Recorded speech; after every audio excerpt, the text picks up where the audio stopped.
It's your dynamic duo of creativity and co-hosts, Chris. And Rick. Today on the show, we are excited to have Michael Cook. Michael Cook, aka Mr. Cookie, is renowned for his early acclaim as a gifted artist and illustrator.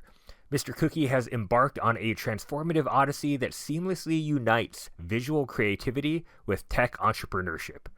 Armed with a bachelor's in fine arts, he earned accolades for his distinctive illustrations and printmaking before refining his craft under the mentorship of the esteemed artist Justin Bua.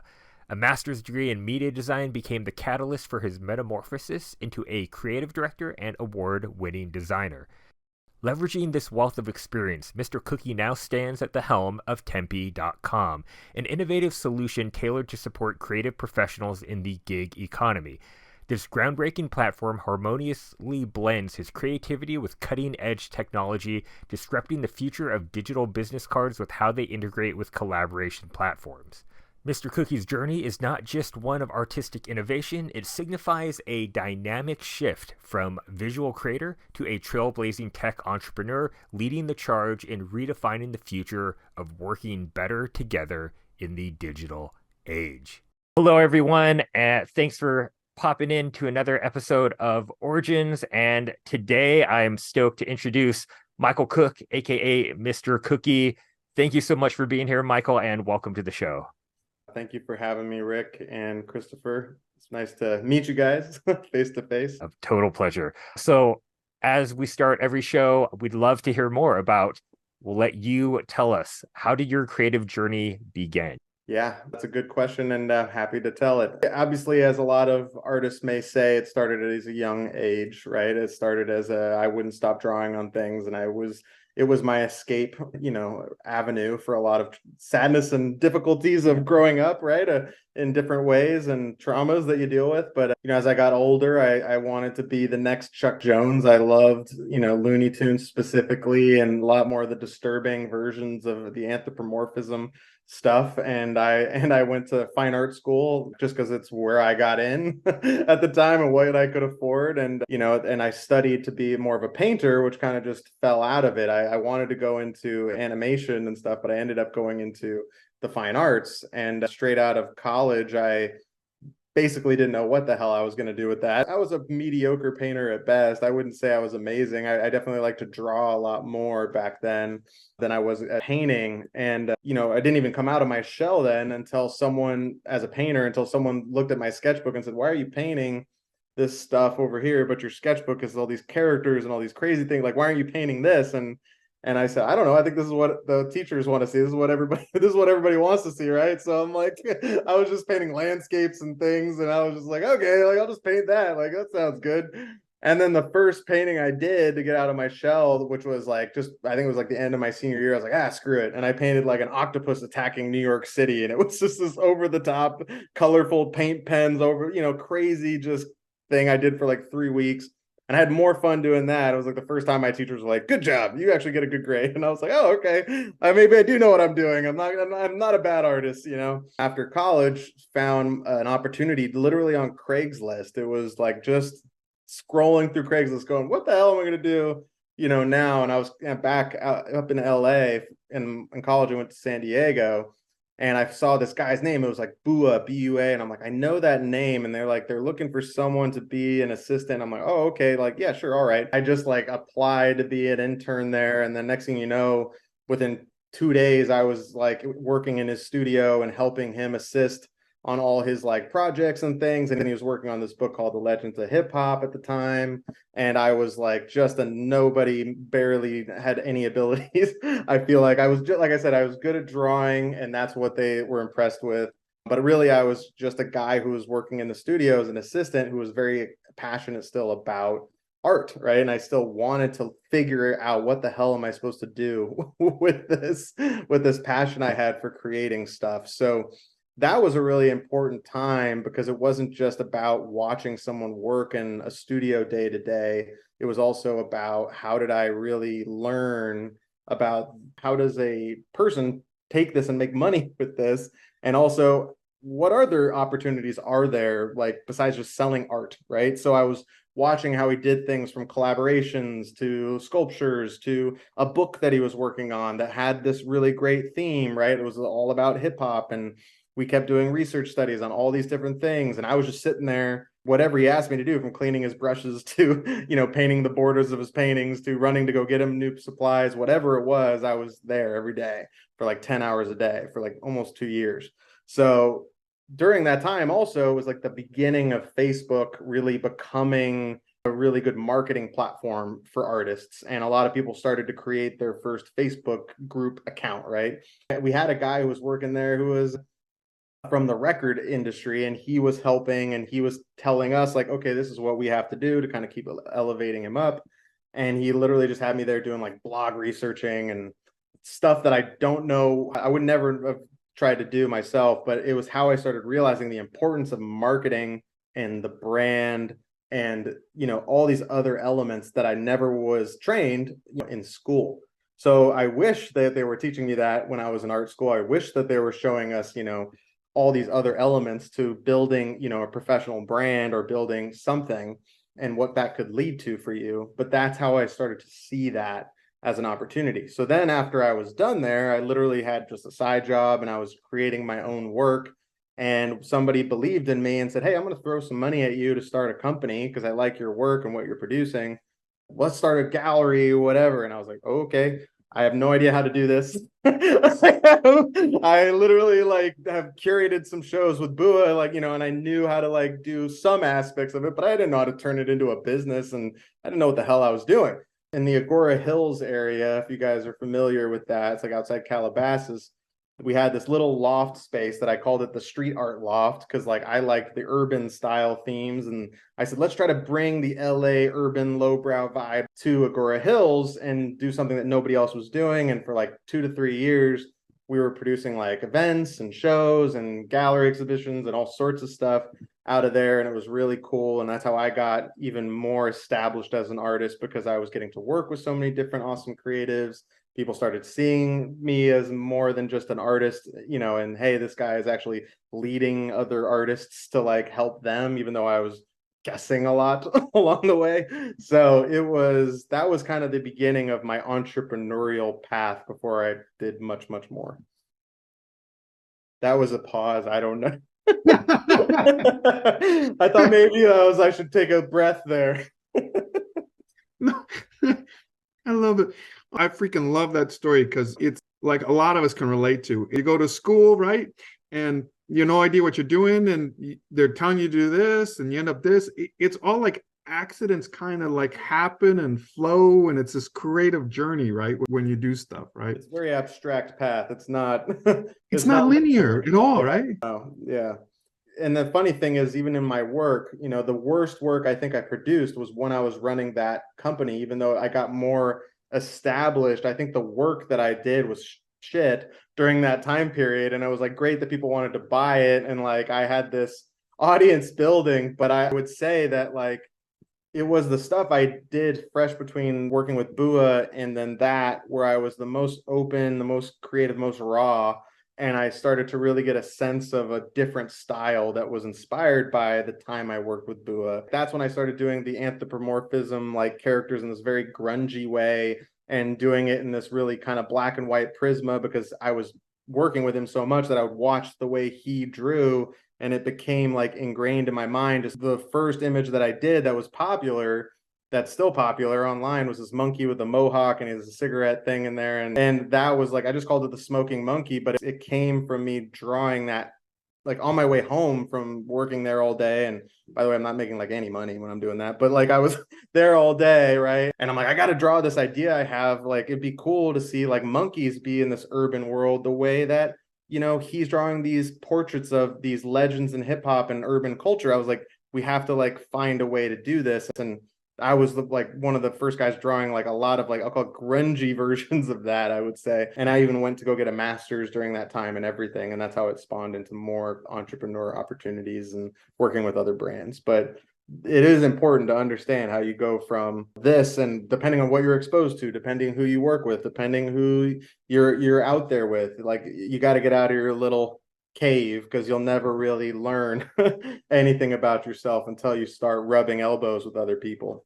Yeah, I love that so much, and there's so many different threads I want to pull on in your story, Michael, because there's so much good stuff here. But I kind of want to keep going. So I think at this point you are at the street art loft. You're building stuff. You're kind of going back for a MFA to like redevelop your own voice and your style. And then you've alluded to a lot of entrepreneurial ventures, and I'd love to maybe seg into that a little bit more and tell us what brings you all the way to Tempe.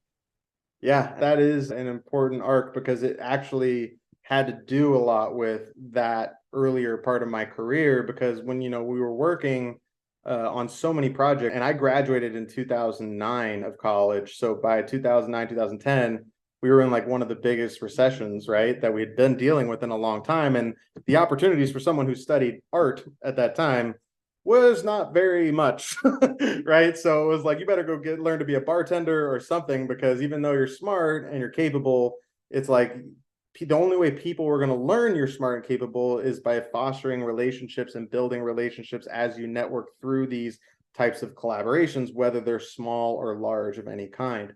So, I had this like idea, and a lot of other people had to come together to make Tempe a reality. But from my perspective, why did I care about Tempe?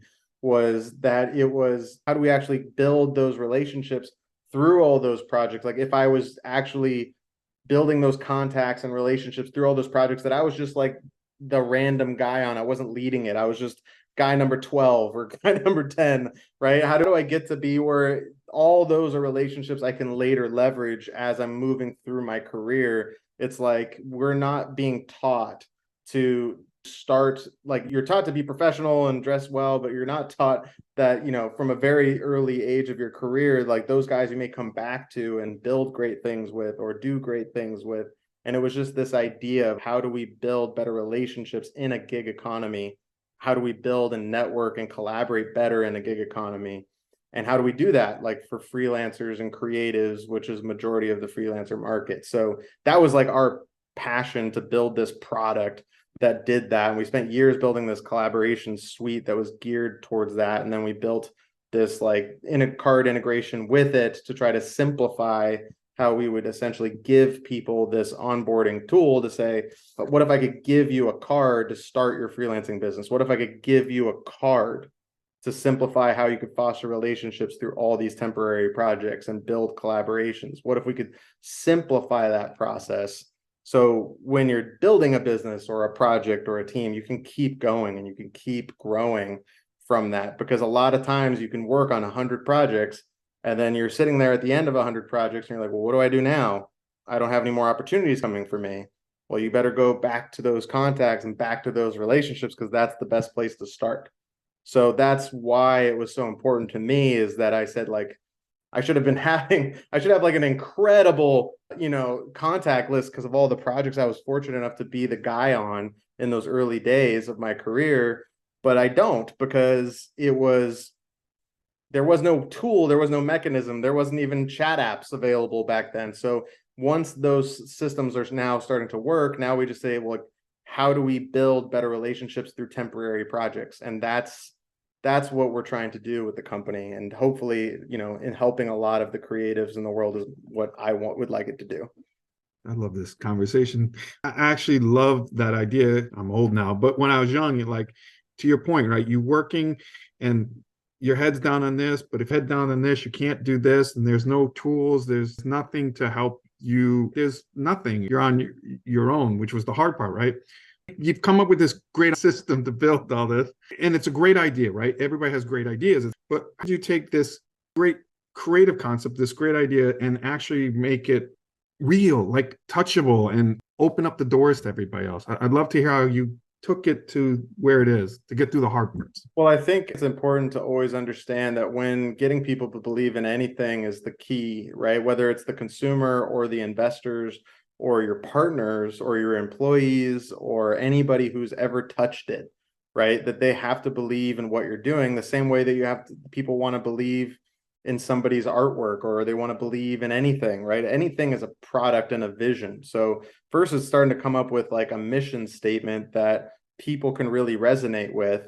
And then, during the pandemic and during so many different things, there were certain aspects of our mission that different people gravitated towards. So it took years. I mean, this wasn't an overnight thing. I mean, it took us years to get all the people involved, all the people that believed in it, and the timing to be just right, because we were going after what I would call a big problem that cost a lot. It was capital intensive to build, right? So, and there's ways that if I could go back in time, I would totally have changed my strategy, of how I would be doing what we're doing, but we are where we are, so if I was giving advice to anybody when it comes to building your own entrepreneurship, it's like, first start thinking about the mission and then break it down into like what makes a first step into achieving that mission that's attainable.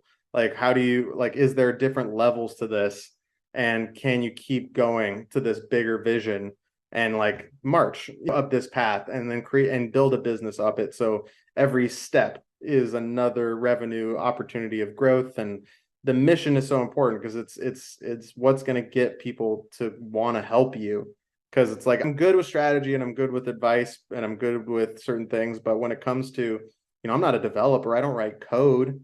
I had to push to make sure that we had enough funding, that we had enough things, that we could build all these things, that we could do all these things.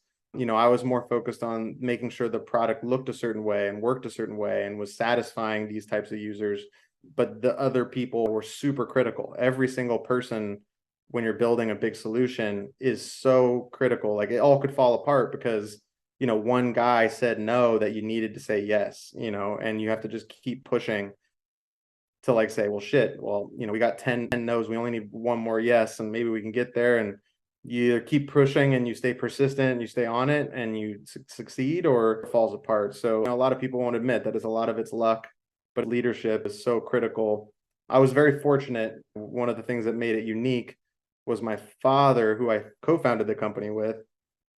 He came from an aerospace missile defense background, well-known, established engineer, and he led some of the biggest battle management software systems in the country. And, he wasn't a very wealthy man by any means, but he is one of the most organized leaders I've ever met. So when it came to building it, I was like, look, like, I can't do what you do. And if I'm going to take a shot at this, there's no one I would rather do it with than you, because it's the only way that I would be able to accomplish something like this as a founder, right? Because I knew that you need to know that the other founder can help deliver on something that you can't. So that was super critical. And then everybody else, right? Like, everybody played a role at some level to either help us with, getting the funding we needed or help us with something else. So it was very strategic, constantly dealing with the ups and downs of getting it. And it still is, right? It's like every level is just another assessment of how do we get to the next milestone? How do we just keep this dream alive? Well, this is so awesome, Michael. I want this to go on forever. Two things from what you just shared with us that I think our audience would be super fascinated or is very interested in. You mentioned the need for a big vision, and maybe I'll just start with that. Is that I know for a lot of creators, the idea of having like a brand vision or sort of like this overall marketing entrepreneurial type approach to their art, I think a lot of people, they may understand the concept or be like, oh, okay, I get it. But I just like paint pretty women, or like I paint pretty men, or like I paint flowers. And so I feel like they have a hard time articulating that vision to other people. Do you have any tips or advice for people who are like, I just paint anthropomorphic bears? Where do I go from there? How would you help them kind of articulate that towards collectors and buyers and gallerists and stuff like that? Well, there's a lot of different ways you could pick that apart. But, when it's a struggle for everybody, and I think for everyone, they have to think about the business model they're creating. I think that's a super important part. Like, what are the type of collaborations you guys are looking for? What are the types of revenue streams you would hope to have? Is this just about selling paintings, or is this about selling interior design work? It's like, you have to understand when you're carving out a vision for, I'll call it fine arts, is what's the end goal of the product? Like, who's the consumer? Who's the persona who's buying this product? And most artists aren't taught to think in that way, because you're taught to, create from just an intention of people liking it. And if you create from any other intention, then you're selling out. And I'm like, wait a minute. If I'm going the route that makes my work more marketable, that's selling out. If I go this way, that's more abstract and is hard to interpret, then this is the valuable way. So I think it's important for the artist to decide who they want to be. And especially today, all the benefits that artists have today, it seems intimidating in an oversaturated market, but oh my God, they have, I think if I graduated from college right now, I would be so excited to start utilizing the free content tools that are available to create storytelling, because you have all these great viral mechanisms. Because like back in the day when you had to try to push your stuff on Facebook, it's like, oh, if it maybe got saw by the 20 people who follow you or the 100 people who follow you, if you're lucky, thousands of people who follow you, and maybe they'll share it. But now you have these algorithms that are just randomly pushing content just if it has some engagement, not even by the people who follow you. You know what I mean? It just, so it creates this opportunity. So there's so much opportunity for that.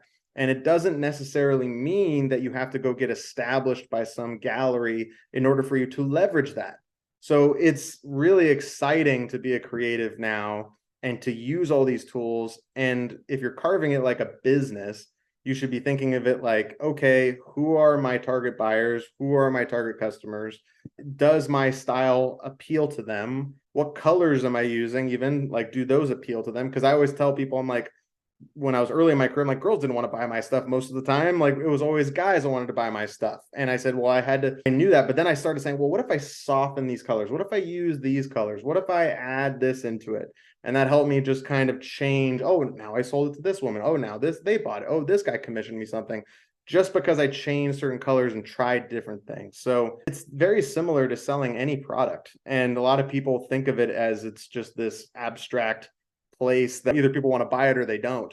And I think that's just not good entrepreneurship. And I think creatives have to think of themselves as entrepreneurs, because if they do, then they're going to let go of those negative things about selling out and those negative things about learning marketing or doing digital ads. Because you're like, well, what's wrong with an artist starting a podcast? What's wrong with an artist doing these other things that increases people seeing him and tell his story and show his abilities, right? Like you look at Basquiat, you look at those artists, they weren't just painting, they were telling stories, they were talking about the work, they were marketing, right? Like that's what made their work so good. So you have a lot of, I think today, opportunities for people to really think about building marketing plans and stop rushing to be successful and just allow themselves to go through phases they learn like what's working and what's not, and keep adjusting their market strategy with their work and their different bodies of work and enjoy that process, I think. So good. And you answered the second question that I had, which was really, how do you see that connection between the entrepreneurship and kind of the path of the artist? And I'm hearing it's basically the same thing, right? It's storytelling, it's learning. I think being an artist made me a much better entrepreneur than most people. And what I always tell people is like, when you're a painter and you're painting something or you're drawing something and it turns to absolute shit during the process, and you're just like, you're in it and you're like, oh, this is awful. I am not good. And I am still trying to paint through that problem, thinking that it will just magically disappear if I just keep working it. And then it doesn't. But if you walk away from it, you have this opportunity for it to actually to figure out that problem. I always tell people that's like one of the best analogies to like how you have to deal with a tech company or any type of problem. So problem solving, creatives are doing it all the time, but they're just focused around this one little niche. And if they just expanded their mind to other things and other tools and other industries, they'd be happy to see how they can help other people think that way. And I think that that's pretty exciting. Like when you work with a media team or an advertising team, or you're promoting any kind of product or service that you create, that creativity is a major component to marketing any product these days. They even say that like when you're pushing a product on Facebook or anything now, that the creative matters 10 times more than your ability to point it because of how the algorithms are working right now. So it is super critical for creatives to realize their value, even with AI and all these things. It's like, those are just tools. And it's really going to take that abstract thought and your ability to problem solve and lead others through a creative process of how do we ideate, explore, research, iterate, move through the process, and then execute, and then keep getting better at what we do as we constantly perfect that process. So that's like, I think that no one's better at that than creatives, but they just haven't expanded like how to focus on the mastery of that. Rick and I are just nodding the whole time during this. It's just so well said. I 1,000 times agree with you that creative people are better problem solvers. And you don't learn this in school, right? You learn, here's a paintbrush, mix these two colors, look out the window, paint this. They don't teach you all the stuff you're talking about. So what piece of advice would you give a creative person to allow them to tap into the part of the creative that you're talking about? That's not just the brush strokes or the pencil mark, but how you solve things, problem solving and entrepreneurship. What advice would you give someone coming up who's frustrated or finding that stuff? A lot of really great books, because I think a lot of it has to do with like putting yourself around in the right mindset that you're always learning, right? So I don't think that there's a simple answer to do this and you will become a master.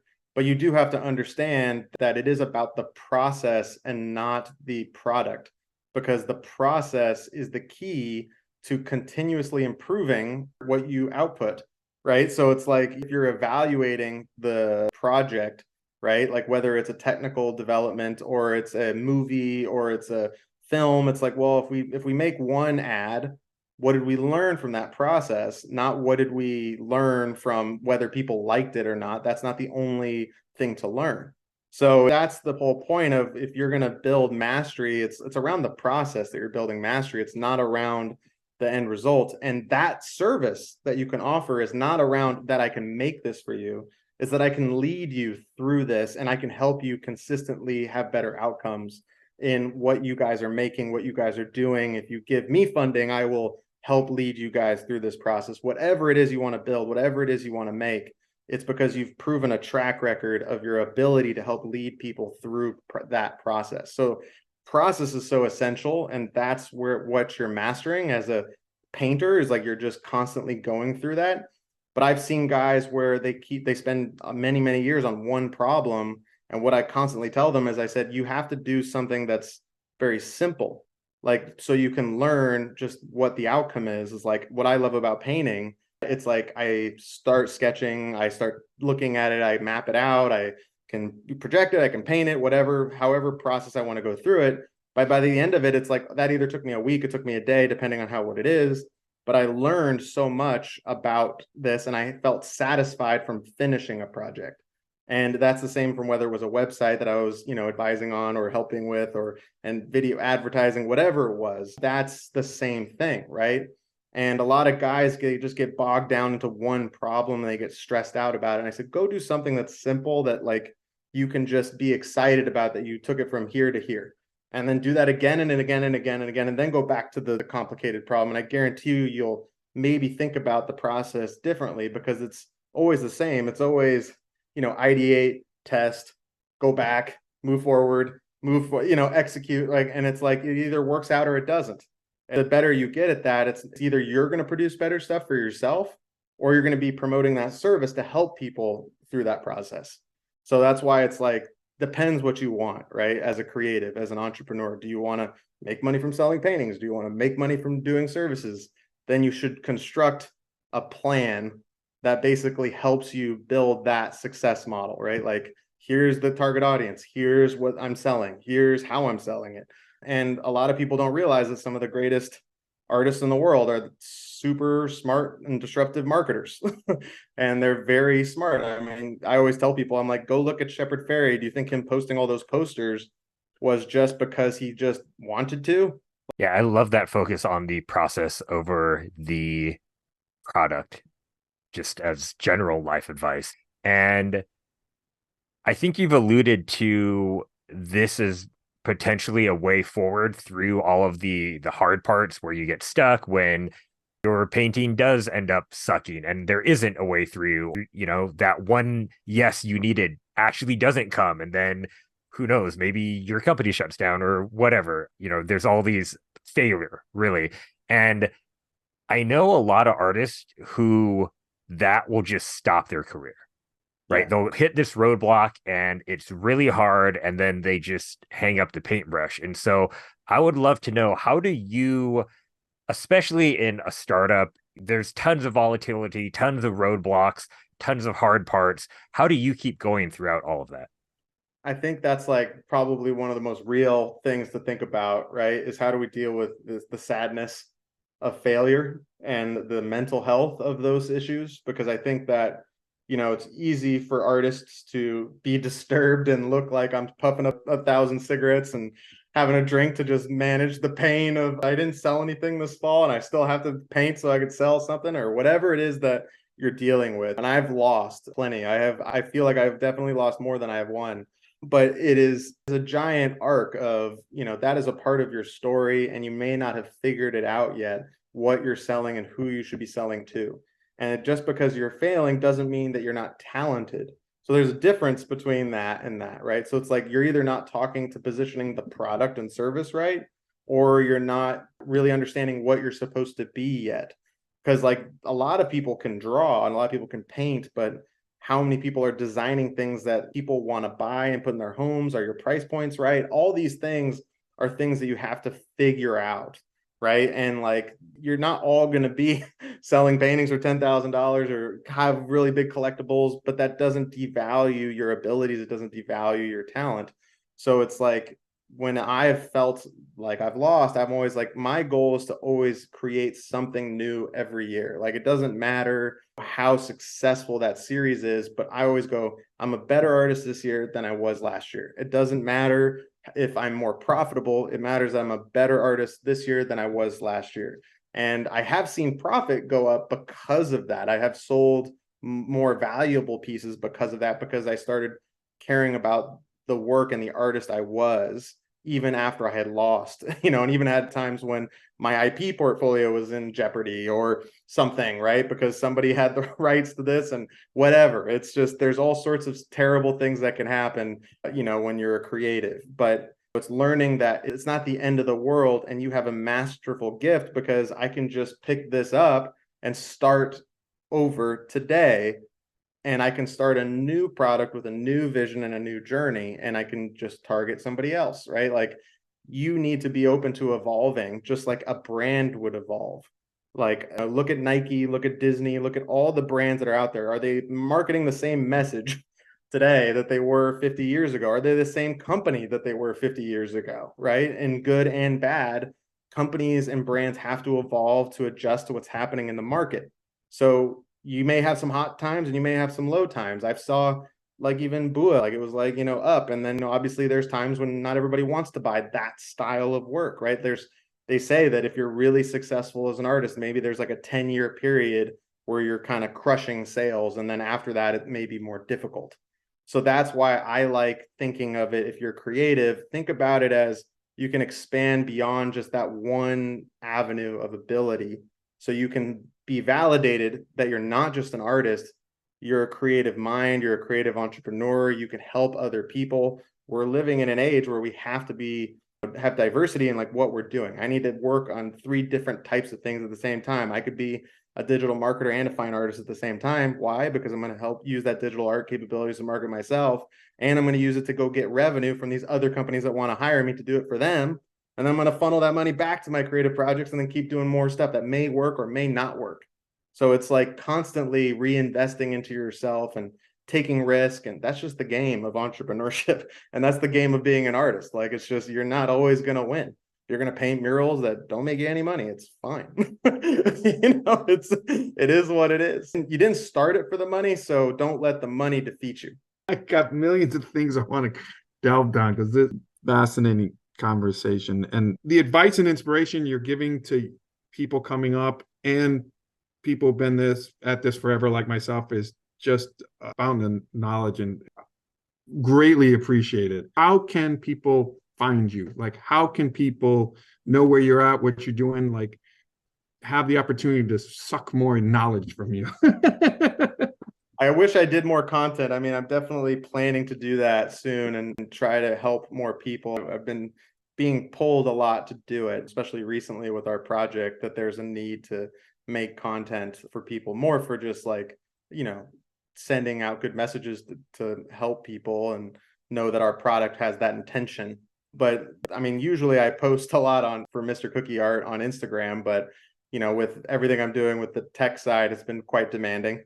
So I'm not posting as much right now, but I will post more. But I don't shy away from people who reach out to me and ask advice, because I don't think that enough established artists offer advice freely. So I think that that's essentially where we're at right now, is that the world is evolving right now, and it's a major tipping point for the economy. And there needs to be some leaders stepping up and saying, how are we going to define what the next step is, the next wave is going to be for creatives and entrepreneurs and professionals? How are these worlds going to combine better with AI and all these tools that are rolling out, right? So hopefully I can be one of the people of many that can help give advice for that. But I know that if it wasn't for the mentors I put around me, that I wouldn't be as knowledgeable, or if I didn't have the experience that I've had in the losses, that I wouldn't be as knowledgeable.